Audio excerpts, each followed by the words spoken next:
Hello everyone, welcome to another episode of What If Civilization Started Over. This is, I believe, episode 7 of the series. Last time we saw the fall of Rome, one of the longest standing empires in history.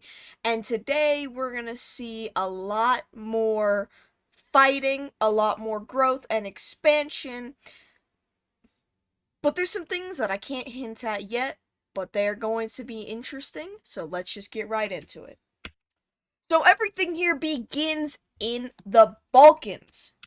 Specifically, we begin with Albania, who has constantly faced being taken over and reduced by Turkey. They're gonna try for a third time, the Third Balkan Wars, to occupy the territory they once did. So this all begins with Albania rapidly moving in on the pink out Greek country, and then the blue Greek country, easily occupying them. Those two countries were pretty weak, if we're going to be completely honest. No really resistance there. Albania's a bit cocky, though, if we want to be completely blunt here. And they think that they could take Turkey still. So they begin moving in through Greece, reoccupying much of the land they had owned, and then Turkey gets involved. We hear news of troops being sent in droves in through the sea. We see troops lining the border up near that capital city.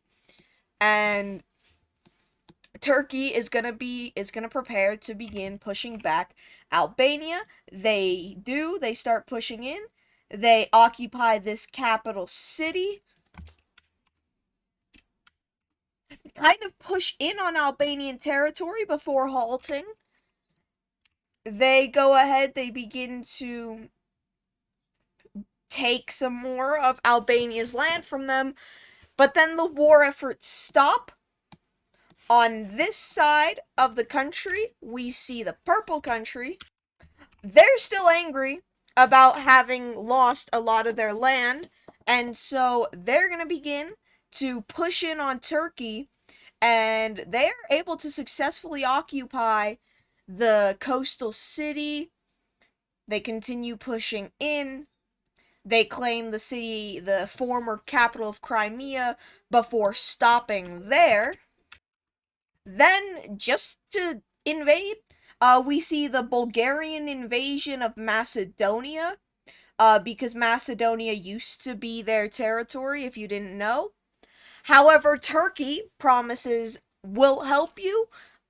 You just need to hold your own for a little bit while we deal with some trouble out east.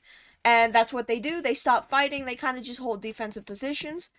As we see Turkey regaining their senses, beginning to push, reclaiming the major cities. And finally, it all ends with Turkey very easily occupying and capturing the entire purple country, this time leaving nothing being no way sparing. Bulgaria begins to push in on the capital city of Macedonia, but they had successfully held on for long enough, and so now Turkish forces help. They cut off Bulgarian forces, eliminate them, as we see Turkey and Macedonia working together to begin to push up into Bulgaria, as we also see the continued advances over here by Turkey. They push in on Albania, and with the threat of the capital being taken, they go ahead, they surrender, they cede the lands they had taken, and so now the war focus switches to Bulgaria. Troops marching in droves, they take a city, they continue, they push up on the capital city, and that's when the Bulgarians surrender as well. As we see the post-war borders, Turkey re-annexes the Greek states that used to be part of them anyways. They found it would be easier to keep them under their control to prevent further tensions. Bulgaria would lose significant land in the south. However, their military wouldn't be really affected. Kind of one of the mistakes of Turkey's negotiation. They take land, not people. Macedonia basically triples in land area as well. Now, over on the other side of the world, we see China. I think this may have already happened, but I don't know if I mentioned. Some of the stuff didn't save, but China, they make large growth into Southeast Asia, um, down the coast of like Vietnam. They get to right here before stopping, being halted by thick jungles. Now, in the Middle East, there used to be one country. Now there's a ton. We don't want to get into the depths of that. But the main two are the hot pink and cyan. Now, they have been relatively neutral with each other, with some disagreements coming up recently. However, a war is about to break out between the two, something that nobody thought could be possible. These two have been so closely friends, but Cyan, they have a lot of expensive jewelry encased in a show house in their capital, and one of the most famous necklaces of their first ruler went missing, and with really only one realistic option on where it could have gone, they demand the return of the necklace from the Pink Nation. However, the Pink Nation refuses, and so Cyan is forced to launch an attack. Now, Cyan, in no terms, should beat them in a war. They are outnumbered. The Pink Country stronger. However, the Cyan Country has better strategy, and they have something in their deck of cards that they are going to pull out, just not yet. So the Cyan Country, they primarily focus spearheaded attacks directly at majorly populated regions as they settle defensive lines along the remainder of their border. They're able to successfully capture one of the cities, and then they capture the other. We see the Pink Country kind of getting through the defensive line, kind of beginning to push a little bit into the Cyan Country. However, they are able to hold. Cyan continues their offensive up the coast directly towards the capital. They continue up north. They launch an attack along the Yellow Country's border as Egypt. Some of you may remember this was occupied by an independent country taken over by the Pink Country in the Second Balkan Wars. This land is very angry at this. They still want to be independent. And so the Cyan Country knows this. And, well, Egypt breaks away again. With majority support in the region and a relatively still established military, they break away.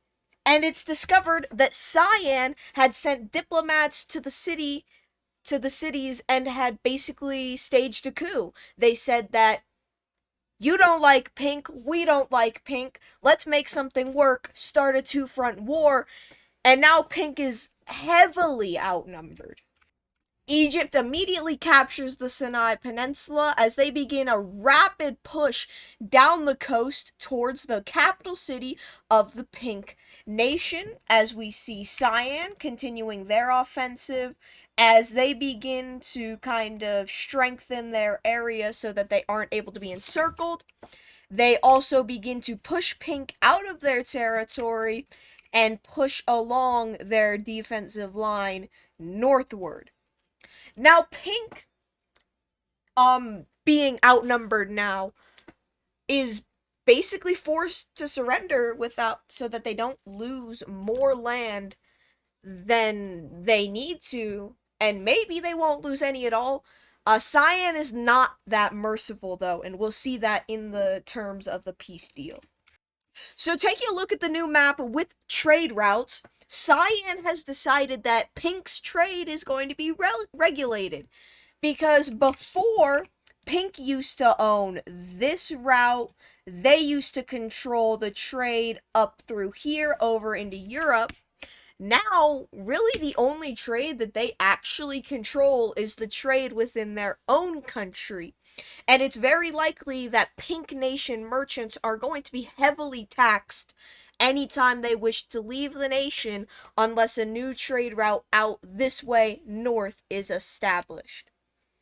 However, that's very unlikely, if we're going to be honest. That would be a stupid project and expensive through a desert into a country that doesn't particularly like trade. As you can see, the minimal attempts. As the Pink Country has been severely hindered economically and militarily.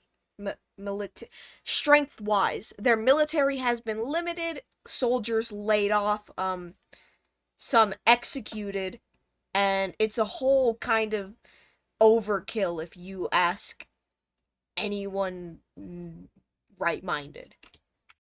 Now, over on the major trade route that connects Europe and Asia, we see a bunch of new countries. Last time we saw these ones. This time we see this green one, and we see these two, not the pink one. So, we see a lot of people attempting to control this trade route and earn some dollar tax money off of it. Remember, most of these countries are run by very rich men. Like, think of, like, Jeff Bezos and Elon Musk if they just formed a country for more money. So now, over in Europe, we just saw the fall of Bulgaria, but Bulgaria, they don't want to give up that easily. They know they can't go south. But what about north? They've got a bunch of people they can go after. No one's gonna stop them. So why not grow your empire going that way? Now, the thing is, they wouldn't be able to do it alone because they have been slightly affected from all these wars. They've kind of lost morale. So what they do, they know another country that really wants to grow their empire. So they go ahead, they decide they're going to form a new alliance with the Green Belarus team. Belarus wants to grow their influence and control over the region, so who better to ask? So now the first battle begins in the Eastern European Wars. Bulgaria enters the Red Ukrainian country and is able to quickly push up along the border and actually occupy their major city. Up in the north, we see the Green Belarus country beginning to help. They push up, they meet up with the border of Bulgaria as the Red Ukraine country struggles to keep out these attackers as Bulgaria takes the capital and the country falls. Now, the wars aren't over as the green country, they decide to go after the orange one. We see them immediately enter and take the capital, pushing up along the border, moving down, taking over quite a bit of land.